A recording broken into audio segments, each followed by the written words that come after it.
Alright all, and welcome back to a new video covering the Easter Monday card of the Fairyhouse Easter Festival. It's coming up to the final race now at Fairyhouse on day one. It has been a bit of a shocker, I must admit. Nothing's really gone right, to be honest.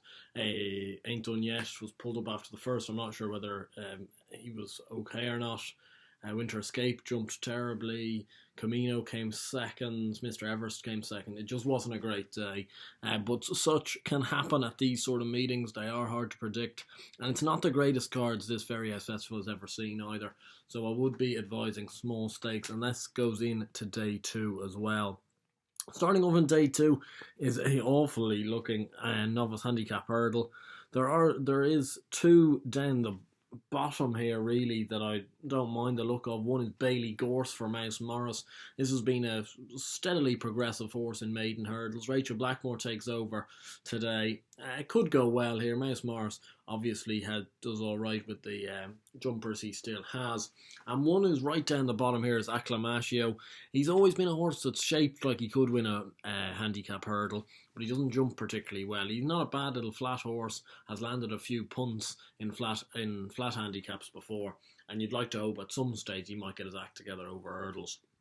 The Grade 2 Juvenile Hurdle is a tough race. A lot of people seem to be ploughing into Cour Sublime. I'd be opposing him today with Gardens of Babylon. He wasn't that far behind Cour Sublime in the Triumph Hurdle, and he didn't get the run of the race as Cour Sublime did. So Gardens of Babylon, he's a bit of a slow burner, slow to get into his stride at times, but Mark Walsh can hopefully galvanise this horse.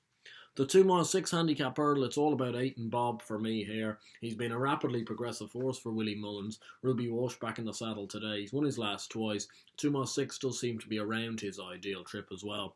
One that shaped really well in his recent comeback was Spades or Trumps for Gavin Cromwell, who's always looked like he could be a better horse given time, and he ran very nicely at Nace over 2-3 on reappearance. Perhaps that's a little short for him these days, and I would think he's a cracking each way bet here.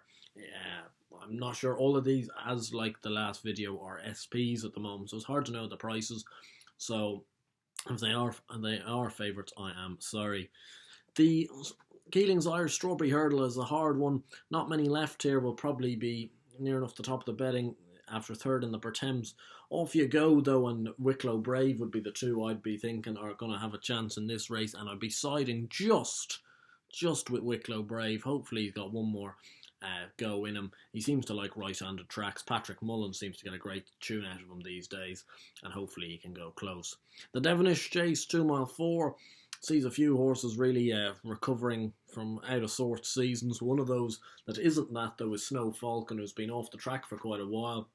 He seems to like good ground, good jumper. This is his trip, and hopefully it can go well for Sean Flanagan and No Meat. Probably my best bet of the day, Snow Falcon.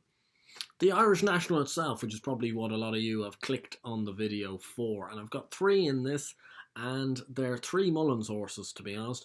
One of them is Para Brown Eyes, who I know that's not a particularly inventive one considering he's 8-1 co-favourite, but I think the fact that they didn't run him in the actual national tells you a lot here. It's almost a tip in itself.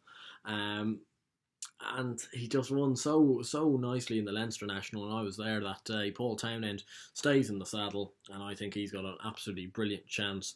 Fell in the race last year, but that's really the only negative with him. One here at near enough the bottom of the way to Say Jersey at 16-1. Also Mullins. Katie O'Farrell taking off another 5 as well. Yet to win over fences, but looks like one of these marathon trips could be within his range. And also the last Mullins horse is Isle of Hope and Dream, second in the race last year at 25-1, and he's 25-1 again here. I think he's like pleasant company with the actual national. I think he's just primed for these races every year. Good run last time out behind Para Brown Eyes, and hopefully can go close. The 3 mile handicap chase, I like the look of Gooseman for Tom Taff. He's been improving over hurdles. He's a good horse in his own right. JJ Slevin takes the ride, and also Mon Lino for Paul Nolan, whose jumping can often be a bit suspect, but when he gets it right, can be a very good horse. And in the bumper, it's all about Andy Dufresne. This is a really good horse. This is up with the Envoi Allens and Malone Roads of the world, and this horse should not be beaten. I'll see you tomorrow for the last day. If you did enjoy the video, please do give it a like and subscribe to the channel down below. And until next time, best of luck.